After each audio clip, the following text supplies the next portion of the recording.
Kalau kita sedang dalam kondisi sendiri, butuh teman curhat, Allah sebaik-baik tempat curhat.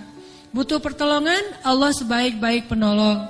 Butuh kebaikan, Allah memiliki segala kebaikan. Butuh jalan keluar, Allah lah yang satu-satunya yang punya jalan keluar dari semua kebuntuan hidup kita. Makin banyak masalah, makin dekat sama Allah. Enggak apa-apa kalau kita ngerasa, saya mah enggak pede dekat sama Allah. Kenapa? Saya banyak dosa. Kalau gitu dekat sama Allah sebagai pendosa. Gimana dekat sama Allah sebagai pendosa? Tadi, Rabbi zalamtu nafsi faghfirli. Ya Rabbi, saya menzalimi diri saya sendiri, maka ampunkanlah dosa saya. Deketin Allah dengan minta ampun. Enggak pede datang ke Allah. Kenapa? Soalnya takut ngecewain Allah. Kan kita udah minta nanti Allah ngasih. Udah gitu namanya manusia kadang-kadang kalau udah selesai dari masalah balik lagi dia. Jauh lagi dari Allah, lalai lagi, dosa lagi, kan suka gitu. Karena kita masih kayak ragu sama kemampuan kita. Saya bisa gak ya istiqomah? Saya bisa gak ya taubatan nasuha? Daripada nanti saya udah minta sama Allah, Allah tahu banget kalau saya tuh masih labil, kan gak enak. Udah gak apa-apa. Kita berbuat dosa, datang lagi sama Allah. Dosa lagi, datang lagi sama Allah. Kapan sih Allah pernah putus asa mengampuni dosa hambanya? Yang ada itu adalah hambanya putus asa minta ampun kepada Allah. Allah mah gak pernah putus asa. Gak ada kalimat satupun di Al-Quran dan hadis Allah bilang gini, saya gak akan ngampunin dosa kamu lagi. Kenapa? Udah 3 kali saya ampunin, kamu ulangi. Gak pernah Allah ngomong kayak gitu. Baik di Al-Quran gak pernah, di hadis gak ada. Baik hadis Nabi gak ada, hadis Qudsi juga gak ada. Gak ada cerita Allah itu ketika kita datang pertama, ya diampunin. Datang kedua, ya udah deh. Datang ketiga, ini terakhir ya. Allah gak pernah ngomong gitu kan. Pas yang keempat, tidak ada maaf bagimu. Gak ada Allah ngomong kayak gitu. Selalu, wahai hambaku, Qul ya ibadiyalladzina asrafu ala anfusihim. Katakan kepada hambaku yang sudah banyak dosa dan menzalimi diri sendiri. Qul ya ibadiyalladzina asrafu ala anfusihim. Allah tuh baik banget loh sama kita. Allah tahu kita banyak dosa, tapi Allah masih manggil kita tuh ibadi, hambaku gitu coba. Itu panggilan lembut loh dari Allah. Allah kalau kasar panggil nama, ya Hanan, itu kasar tuh. Tapi ya ayah abdi itu lembut. Sama kayak Aisyah kalau marah sama Rasulullah manggilnya Muhammad. Aisyah, ini kata Aisyah sendiri, Aisyah radhiyallahu anha. Jadi kalau Aisyah manggil Rasulullah, ya Rasulullah, itu lagi enak tuh perasaannya, lagi moodnya lagi enak. Tapi kalau ya Muhammad, itu lagi marah. Tapi Rasul dipanggil Muhammad biasa-biasa aja ya. Kita mah kalau dipanggil nama, istri celaka nih, durhaka segala macam, keluar dalil.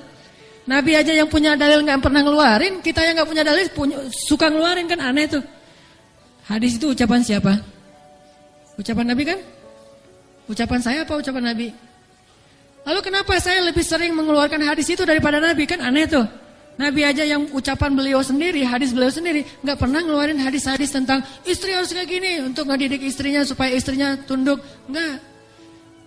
Nabi mah ngeluarkan hadis itu kepada kaum muslimah dalam suasana yang nyaman. Tapi kalau lagi marah gak mau pakai hadis, gak mau pakai ayat. Kita kalau lagi marah, ayat hadis keluar semua tuh. Jadi taklim kita itu bahan untuk marah gitu. Kalau lagi marah terus keluarin nih ayat-ayat yang kemarin saya dengar di taklim. Allah tuh baik banget sama kita. Udah banyak dosa masih manggil abdi, ibadi. Kalau yang banyak mah, Qul ya ibadiyalladzina asrafu ala anfusihim. Katakan kepada hamba-hambaku, sama kayak ibu manggil ya Bunayya, wahai anakku, anakku. Udah sering ngecewain ibunya, masih dipanggil anakku, enggak dipanggil nama. Saking maha baiknya Allah kepada hamba. Katakan kepada hamba-hambaku yang melampaui batas. Arti melampaui batas berarti dosanya tuh udah gak kehitung, udah banyak banget.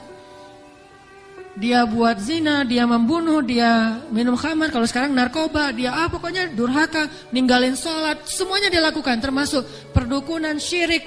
Tapi Allah masih bilang, Qul ya ibadiyalladzina asrafu ala anfusihim. Apa pesannya? La taqnatu min rahmatillah. Jangan putus asa minta ampun sama Allah.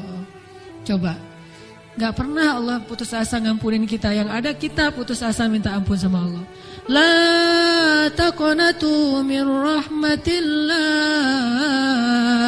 Jangan putus asa minta ampun sama Allah. Innallaha yaghfirudz dzunuba jami'a. Allah mengampuni dosa semuanya. Semua dosa diampuni. Tapi saya Allah pernah syirik. Innallaha yaghfirudz dzunuba jami'a. Saya pernah berzina ya Allah. Yaghfirudz dzunuba jami'a. Saya pernah durhaka sama orang tua ya Allah. Yaghfirudz dzunuba jami'a. Saya pernah minum khamar, saya pengedar narkoba ya Allah. Yaghfirudz dzunuba jami'a. Saya pernah mencuri hak orang lain ya Allah. Yaghfirudz dzunuba jami'a. Semuanya diampuni. Memangnya ada tempat lagi bagi kita untuk lari dan berserah diri kecuali kepada Allah? Kalau kita punya masalah, adakah tempat yang lebih baik bagi kita untuk datang curhat dan mengungkapkan semua masalah kita daripada Allah? Makanya Musa tahu hal itu. Dia labil memang, dia anak muda dan itu wajar. Tapi dia tahu dan yakin satu kebaikan. Bahwa selabil apapun, sebanyak apapun kesalahannya, dia selalu datang dan mengatakan, Rabbi. Lalu mengakui kesalahannya, zalamtu nafsi ya Rabbi. Salah lagi, bilang lagi, Rabbi zalamtu nafsi, ini gimana nih ya Allah, saya salah melulu. Salah lagi ya Allah, salah lagi deh. Salah lagi ya Allah, salah terus. Salah lagi ya Allah, tolong dong, saya pengen berubah. Terus aja gitu. Jangan datang kepada manusia, makin sering kita datang kepada manusia, kita makin rendah. Makin sering kita datang kepada Allah, kita makin tinggi. Datang lagi, datang lagi. Gimana cara datangnya? Gak susah, datang sama Allah tuh gak perlu